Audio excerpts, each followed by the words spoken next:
Bismillahirrahmanirrahim. Assalamualaikum warahmatullahi wabarakatuh. Perkenalkan, nama saya Syifa Rosyita Fauzia dengan NPM 2200100012. Di sini saya akan melakukan skill farmakologi, yaitu Patient Education in Drugs Administration. Untuk persiapannya, yang pertama, ambil obat yang akan diberikan kepada pasien. Lalu yang kedua, jelaskan tujuan masing-masing obat kepada pasien. Lalu yang ketiga, jelaskan pemberian waktu obat-obat tersebut kepada pasien, seperti apakah obat tersebut dikonsumsi atau digunakan sebelum makan atau sesudah makan. Untuk waktu-waktunya, apabila obat tersebut dapat mengiritasi lambung, maka obat itu dikonsumsi setelah makan. Apabila obat tersebut dapat mengurangi penyerapan oleh makanan, maka obat tersebut diminum atau dikonsumsi sebelum makan. Lalu apabila dalam keadaan perut kosong, dapat diminum 1 jam sebelum makan atau 2 jam setelah makan. Jangan lupa ingatkan kepada pasien untuk selalu mencuci tangan baik sebelum menggunakan atau mengkonsumsi obat ataupun sesudah menggunakan atau mengkonsumsi obat tersebut. Untuk case yang pertama, yaitu Tuan A berusia 34 tahun mengeluhkan nyeri telinga bagian kanan yang telah dirasakan sejak 3 hari yang lalu. Bismillahirrahmanirrahim. Baik Bapak, perkenalkan saya Dr. Sifra Stafodja yang sedang berjaga di klinik Kasuna pada hari ini ya Bapak. Baik Bapak, setelah saya melakukan pemeriksaan fisik dan anamnesis kepada Bapak, saya mendiagnosis Bapak mengalami gangguan telinga atau ada infeksi pada telinga Bapak. Untuk mengurangi keluhan tersebut, saya akan memberikan beberapa obat kepada Bapak. Yang pertama, ada paracetamol 500 mg yang akan Bapak konsumsi 3 kali 1 setelah makan ya Bapak. Terus selanjutnya ada obat tetes telinga yang Bapak gunakan 3 kali 1 tetes juga. Nah, yang pertama ini saya akan menunjukkan obat paracetamolnya Bapak. Nah, obat paracetamol ini tablet makan yang akan Bapak konsumsi setelah makan. Lalu ini ada obat tetes telinga yang akan Bapak teteskan pada telinga Bapak nanti. Nah, Bapak jangan lupa ya Bapak, saat Bapak mengkonsumsi maupun menggunakan obat ini, Bapak harus mencuci tangan baik sebelum atau sesudah menggunakan atau mengkonsumsi obat tersebut ya Bapak. Apakah ada yang ingin ditanyakan terlebih dahulu Pak? Tidak ada dok, belum ngerti. Baik. Baik Bapak, lalu selanjutnya saya akan menjelaskan mengenai obat yang akan Bapak minum terlebih dahulu ya Bapak. Nah, ini adalah obat paracetamol yang akan Bapak konsumsi setelah makan Bapak. Tapi dok, saya tidak bisa memakan obat yang tablet. Apakah kalau digerus itu boleh dok? Baik Bapak, sebelumnya mohon maaf ya Bapak, untuk obat paracetamol ini tidak dapat digerus atau dipotong Bapak, karena kalau misalkan obat digerus atau dipotong itu kan akan mempengaruhi dosisnya Bapak. Nah, dari berubahnya dosis tersebut itu nanti bakal berpengaruh juga sama kerjanya. Nanti si obatnya bisa rusak Bapak, karena kan nanti pH di dalam tubuh atau di lambung Bapak tuh nggak sesuai Bapak, jadi obatnya nggak bekerja. Terus juga nanti bisa juga adanya iritasi pada saluran cerna Bapak. Begitu Bapak. Baik dok. Lalu selanjutnya saya akan menjelaskan apabila Bapak saat mengkonsumsi obat paracetamol ini merasa mual, Bapak bisa berhenti dulu beberapa menit atau diberikan jeda. Lalu apabila dirasa sudah membaik, Bapak dapat dilanjutkan kembali mengkonsumsi obatnya Bapak. Baik. Apakah ada yang ingin ditanyakan terlebih dahulu Bapak atau yang dirasa kurang mengerti? Sudah mengerti dok. Baik Bapak. Baik Bapak, selanjutnya saya akan melakukan pemakaian obat tetes telinga pada Bapak. Silakan Bapak dapat berbaring di meja pemeriksaan ya Bapak. Baik dok. Baik Bapak sudah berbaring di meja pemeriksaan. Lalu kita ambil obat tetes telinganya ya Bapak. Nah, pastikan obat tetes telinga ini dihangatkan sesuai tubuh kita ya Pak. Nanti saat Bapak di rumah nanti, jangan lupa Bapak pastikan sebelum dan sesudah memakai obat tetes telinga, Bapak harus mencuci tangan terlebih dahulu ya Pak. Baik, Bapak sudah berbaring di meja pemeriksaan. Lalu kita hadapkan telinga yang sakit ke arah atas ya Pak. Lalu tarik pada bagian pinna cartilage atau pinna kartilagu ke belakang dan ke atas. Lalu setelah itu kita buka. Lalu arahkan dropper atau obat tetes telinga ke arah genangan telinga dan biarkan tetesan mengalir dari daerah eksternal kanal. Nah, obat yang diteteskan yaitu 1 tetes ya Bapak. Baik, sudah diberikan. Bapak diharapkan untuk tunggu 1 menit terlebih dahulu dengan posisi seperti ini ya Pak, agar obatnya ini bisa mengalir sampai ke genang telinga dan terserap. Untuk pemakaian pada anak-anak di bawah 3 tahun juga tetap sama. Catatan tambahan untuk obat oral tablet yaitu untuk jenis obat oral itu tidak boleh dipotong atau digerus. Untuk jenis paracetamol itu boleh dipotong atau digerus apabila harus dilakukan. Lalu ada beberapa obat yang mutlak yang tidak boleh digerus atau dipotong yaitu seperti obat sustained release atau salut selaput. Untuk case yang kedua yaitu laki-laki berusia 60 tahun yang didiagnosa menderita angina pectoris. Bapak, setelah saya melakukan pemeriksaan fisik dan anamnesis, Bapak mengalami nyeri di dada berhari-hari dan keterusan ya Pak ya? Betul dok. Baik Bapak, saya mendiagnosis Bapak mengalami gangguan jantung Bapak, namanya itu angina pectoris. Maka dari itu, untuk mengurangi atau menghilangkan keluhan tersebut, maka saya akan memberikan obat kepada Bapak. Nama obatnya isosorbit dinitrat ya Bapak. Nah, obat ini Bapak minum 3 kali 1 setelah makan ya Pak. Nah, obat ini tipe sublingual Bapak, jadi nanti Bapak minumnya itu tidak perlu minum air atau tidak perlu ditelan atau tidak perlu dikunyah. Bapak nanti obatnya disimpan aja di bawah lidah Bapak. Sudah seperti itu, jadi Bapak tidak perlu air atau mengunyah ataupun ditelan ya Bapak. Baik, seperti itu. Apakah ada yang ditanyakan terlebih dahulu Pak? Tidak ada dok. Baik Pak. Case 3, bayi J berusia 1 tahun dibawa ke UGD oleh ayahnya mengalami kejang dan demam. Dokter melakukan tindakan awal. Setelah diobservasi dan mengalami perbaikan, bayi J dinyatakan boleh pulang dan diberikan obat untuk di rumah. Baik Bapak, setelah saya melakukan pemeriksaan fisik dan anamnesis dari Bapak, anak Bapak datang dari IGD dengan keluhan kejang dan demam ya Bapak. Tapi sekarang sudah mengalami perbaikan dan sudah dibolehkan pulang. Maka dari itu, saya akan resepkan obat untuk di rumah untuk anak Bapak. Yang pertama ada obat paracetamol. Nah, obat paracetamol ini paracetamol sirup kering Bapak, sedianya 125 mg. Diminumkan 3 kali 1 sendok makan setelah makan ya Bapak. Lalu selanjutnya Bapak juga sediakan obat anti kejangnya Bapak. Nah, obat anti kejang ini namanya Stesolid Bapak. Dia berbentuknya rectal tube yang akan dimasukkan ke anus anak Bapak. Apakah ada yang ditanyakan terlebih dahulu Pak? Tidak ada dok. Baik Bapak. Bapak, jangan lupa untuk mencuci tangan baik sebelum ataupun sesudah Bapak menggunakan atau mengkonsumsi obat ya Bapak. Baik dok. Terima kasih Bapak. Sama dok. Baik, di sini saya akan menjelaskan prosedur pemberian obat sirup kering. Yang pertama, buka tutup botol dari botol sirup kering. Setelah dibuka, kita sediakan air mineral, lalu masukkan ke gelas ukur sesuai takaran yang biasanya 60 ml. Sudah dimasukkan di gelas ukur, kita tuangkan, masukkan ke botol sirup kering. Setelah itu kita tutup kembali, tutup dengan baik, lalu kita kocok. Jangan lupa saat melakukan pemberian obat sirup itu harus dikocok sebelum kita memberikan kepada pasien. Catatan tambahan untuk obat sirup kering yaitu beberapa dari botol obat sirup kering terdapat tanda atau garis panah yang menandakan untuk batas dari pengisian air.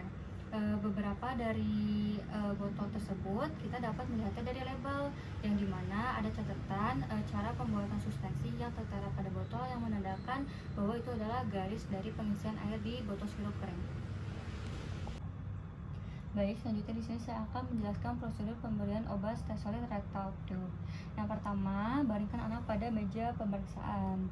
Nah, untuk pemakaian obat melalui anus ini, pastikan anak sudah buang air besar dan pastikan juga Bapak sudah mencuci tangan terlebih dahulu baik sebelum ataupun sesudah, dan juga jangan lupa memakai hand gloves ya Pak. Lalu pasien atau anak ini dibaringkan lalu dimiringkan ke sebelah kiri.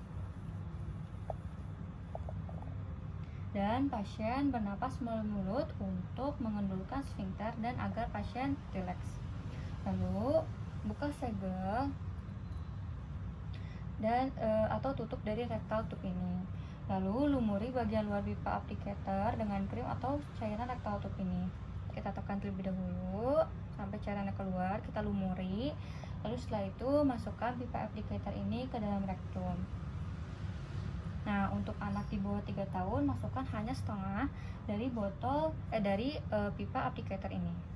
Lalu selanjutnya kita masukkan, kita pencet pipetnya, lalu kita keluarkan kembali dan obatnya sudah masuk. Lalu kita tutup kembali dan tetap minta pasien untuk berbaring seperti ini selama beberapa menit setelah penggunaan rectal tube. Kita menunggu sekitar 20 menit agar obatnya dapat bekerja. Baik, di sini saya akan menjelaskan prosedur pemberian obat rektal suppositoria. Biasanya persiapan ini dilakukan sebelum melakukan rektal suppositoria. Yang pertama, rektal suppositoria biasanya melunak pada suhu ruangan sehingga harus dibekukan terlebih dahulu. Lalu pastikan pasien untuk pergi ke toilet terlebih dahulu untuk membuang air besar jika perlu. Lalu kita memakai hand gloves karena pemasukan atau pemberian obat menggunakan jari, yang dimana jari telunjuk itu untuk orang dewasa dan jari keempat itu untuk bayi. Penggunaan rektal suppositoria dengan bantuan. Yang pertama, miringkan pasien ke sebelah kiri dan bernafas melalui mulut untuk mengendurkan sfinkter. Lalu selanjutnya, buka pembungkus dari suppositoria, lalu masukkan suppositoria di internal sfinkter. Lalu selanjutnya, minta pasien agar tetap berada dalam posisi tersebut selama 20 menit agar suppositoria dapat bekerja. Pemberian obat suppositoria tanpa bantuan. Yang pertama, cuci tangan terlebih dahulu sebelum melakukan pemberian obat suppositoria. Lalu selanjutnya, lepas pembungkus dari suppositoria, posisikan berjongkok atau berbaring miring ke kiri, satu kaki lurus dan satu kaki lainnya ditekuk. Lalu dorong suppositoria dengan lembut masuk ke rektum. Lalu posisi yang terakhir adalah kaki ditekuk dan juga sambil duduk selama beberapa menit.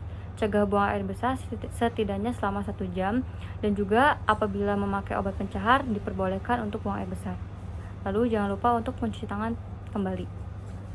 Rektal suppositoria versus rectal tube.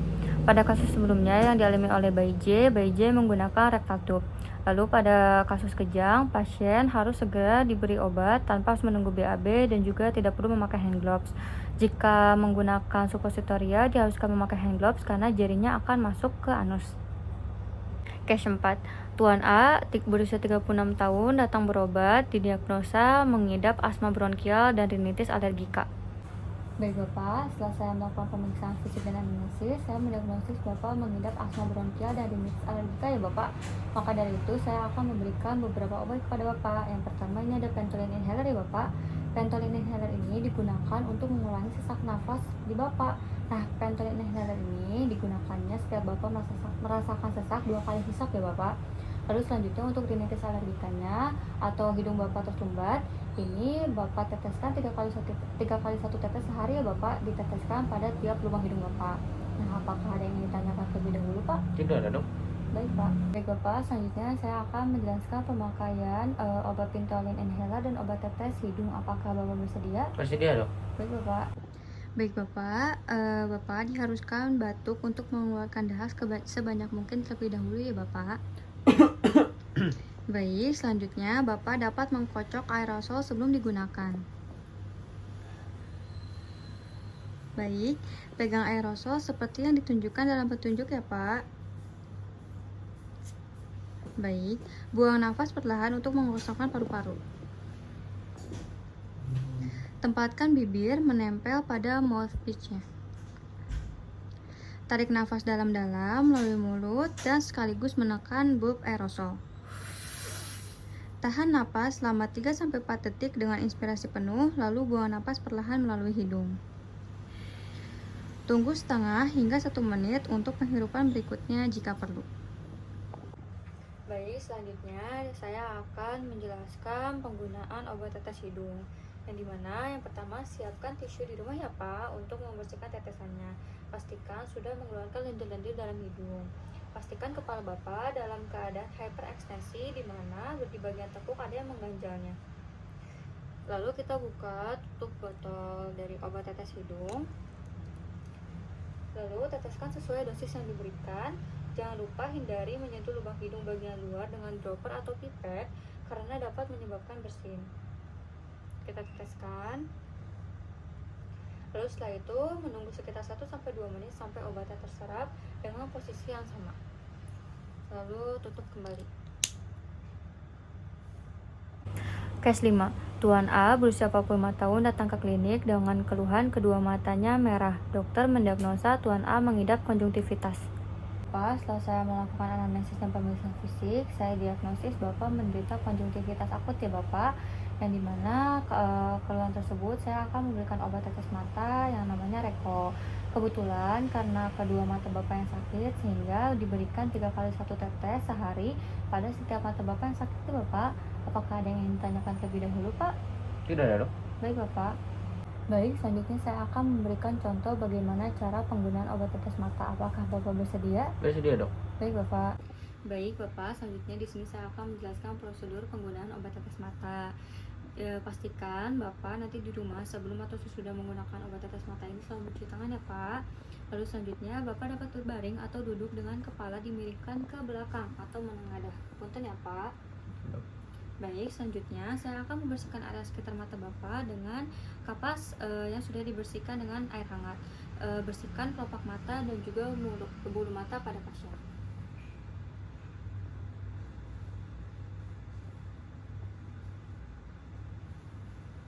Lalu selanjutnya, obat tetes mata didekatkan ke mata, jangan sampai menyentuh kelopak mata atau bulu mata agar pasien tidak terkejut. Kita buka terlebih dahulu. Lalu kita membuka atau menarik konjungtivitas sak bagian bawah seperti ini. Lalu selanjutnya, teteskan obat tetes mata sesuai dosis yang ditentukan ke tengah bagian konjungtivitas sak. Hindari tetesan jatuh di kornea karena dapat menyebabkan ketidaknyamanan bagi pasien dan dapat menyebabkan kerusakan jaringan. Saya teteskan ya Pak.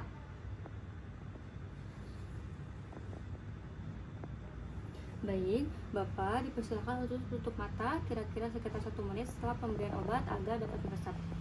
Lalu tutup kembali botol. Case 6, Nyonya A berusia 25 tahun sedang hamil mengalami infeksi vagina. Pemberian obat vagina suppositoria. Yang pertama, cuci tangan terlebih dahulu, lalu selanjutnya lepaskan pembungkus dari suppositoria. Lalu selanjutnya, posisikan pasien dalam keadaan berbaring terlentang, lutut ditarik dan direntangkan. Selanjutnya, masukkan suppositoria menggunakan jari telunjuk ke vagina pasien secara pelan-pelan dan tunggu beberapa menit. Lalu selanjutnya, cuci tangan kembali. Alhamdulillah, baik Bapak. Untuk pemberian atau cara pakai obatnya seperti itu ya Pak. Jangan lupa diulangi seperti apa yang sudah saya sampaikan. Jangan lupa Bapak saat mengkonsumsi atau menggunakan obat tersebut mencuci tangan ya Bapak, baik sebelum atau sesudah. Apakah ada yang ingin ditanyakan terlebih dahulu Pak, atau ada yang dirasa kurang dimengerti? Tidak ada, Dok. Baik Bapak, terima kasih Pak. Baik, Dok.